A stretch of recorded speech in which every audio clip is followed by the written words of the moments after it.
Imagine this. It's 2015 and Microsoft was about to launch a tool no one asked for.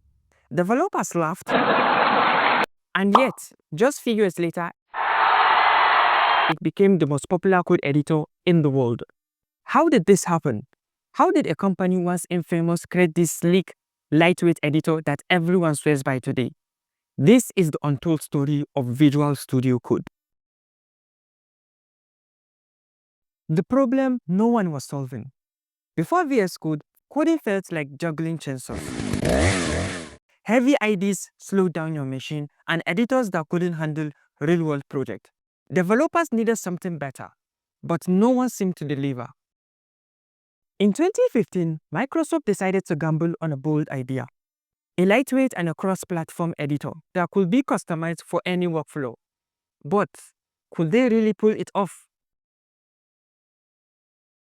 Behind closed doors, Microsoft was working on a side project, an editor built from scratch, powered by electrons and designed for speed. It wasn't Visual Studio Code. It wasn't even close.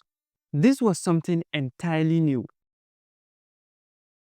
On April 29, 2015, they unveiled it to the world, and the response was.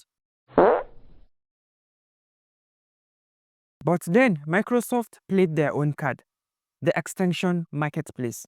They gave developers the power to customize everything. It was a game changer. Suddenly, VS Code wasn't just a code editor. It was your code editor. The boldest move of all.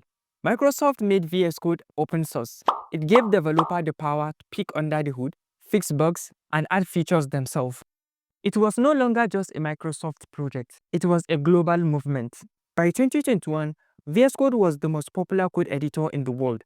It is used by over 70% of developers. Its lightweight design, endless customization, and AI integration made it a tool of choice for pros and beginners alike. And with tools like GitHub Copilot, VS Code isn't just keeping up. It is redefining how we code in the age of AI. So the next time you're coding at 2 a.m. with VS Code, just remember you're part of something bigger. A revolution that started with an idea and became a phenomenon. What's your favorite VS Code extension? Drop it in the comment section. And if you have enjoyed this video, I believe you'll like this one, because in this video, we went on a battle between Flexbox and Grid and concluded on which one is the king of layout, which one is the best for your website. So this is actually how the video started. And if you want to watch the full video, click on the link in the description box. Flexbox or Grid, the two layout titans in CSS. Which one should you master? Which one will help you create stunning design faster and better? Which one will make your design go from meh to magnificent? Stick around, because today I'm about to break it down. No flop, just the facts you need. First, I want you to take a second and ask yourself, why does the comparison matters? Let's face the fact. The truth is, clean layouts can either build or break down your website. But here's the catch. Should you use Flexbox, the single axis alignment expert, or Grid, the grandmaster of 2D layout?